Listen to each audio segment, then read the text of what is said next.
I'm Sandara Maris Venezuela, the head writer of CMU iConnect. So kami pong mga writers, kami po yung nagsusulat ng mga silent script, kami yung nag-edit ng mga script mula sa reporters, and kami rin po yung gumagawa ng mga lead-in para sa mga anchor. So I started to join CMU iConnect noong October 2024 po para sa Batch 3 application.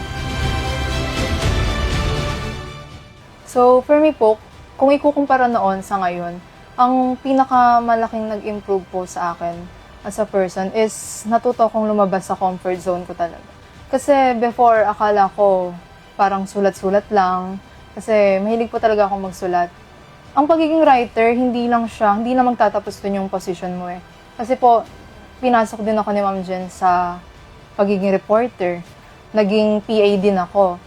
So, maiikot mo talaga lahat ng roles. And I think kailangan mo talaga ng someone and mga tao na tutulong sa yung i-push ka para ibigay mo yung best version mo. Daba po sa natutuhan ko before and ngayon, yung natuto po akong mas makipag-socialize sa mga tao. Kasi I'm a very shy person po. Pero dahil sumali ako sa CMU iConnect, mas nakapag-build ako ng relationship with other people. Mas natuto akong magtiwala sa, hindi lang sa skills ko, pati sa skills ng ibang tao. And syempre, yun yung passion mo to serve to other people, kasama yung ibang tao, lalo na yung mga members ng CMU iConnect na nagbuklod-buklod kayo para may sagawa yung mission nyo talaga dito sa CMU.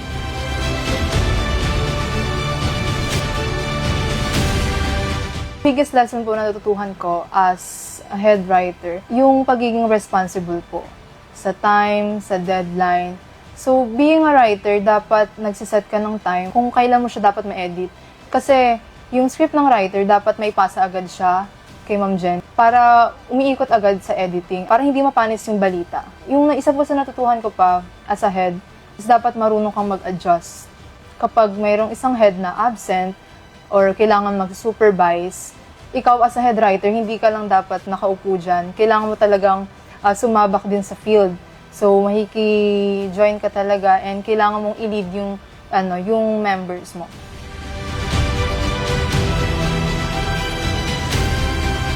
I think yung dapat pong baunin ng mga CMU members at future members po ng CMU iConnect is that yung skills po na meron sila, na matututuhan nila. Hindi lang siya trabaho talaga. Dahil makikita mo rin yung life experience, yung experience ng ibang tao. Iba kasi sa feeling kapag nandun ka mismo sa field and nasasaksihan mo yung nangyayari, nasasaksihan mo yung sinasabi ng ibang tao. Nakaka-proud yun as a member din talaga. Also, para sa future members din po, and sa current members ng CMU iConnect, yung accountability. Alam naman natin na magkakamali tayo. Kailangan maging accountable ka and i-admit mo sa sarili mo kung ano yung naging mali mo, and do better next time. Kasi, yun naman yung mahalaga. Natututo tayo at binabaon natin yung mga natutuhan natin dito. Siyempre, huwag rin natin kalimutan yung memories na na-build natin. Friendship, relationship na nabuo natin dito sa loob. Experiences, and also yung mga kwentuhan. Yun yung pinaka dapat nating tandaan and baunin.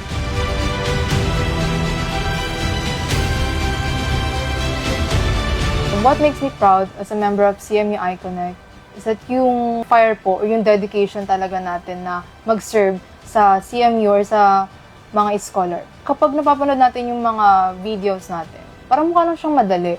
Mukha lang siyang, parang mag-video ka lang, mag-script ka lang, gagawa ka ng script, mag-edit, tas okay na, post na. Which is hindi eh. Kasi proseso siya, and mabusisi talaga bago i-post yan, dadaan mo na yan sa iba't ibang tao. And yun yung isa sa mga pinapahalagahan ko talaga. Next, yung humble beginnings po ng CMU iConnect. Nakita ko based sa mga pictures and videos po. Imagine before, puro scotch tape pa lang, dinidikit sa tripod and cellphone. Tapos yung ibang PA nakaluhod pa, ginagamit yung cellphone as lapel, at iba pa. Sobrang nakaka-proud siya kasi although wala pa kami sa CMU nun, pero parang nasaksihan ko yung journey. Sobrang nakaka-proud talaga. Parang isa ako dun na nakita ko talaga yung fire sa heart nila na to serve other people. Happy 2nd anniversary CMU iConnect!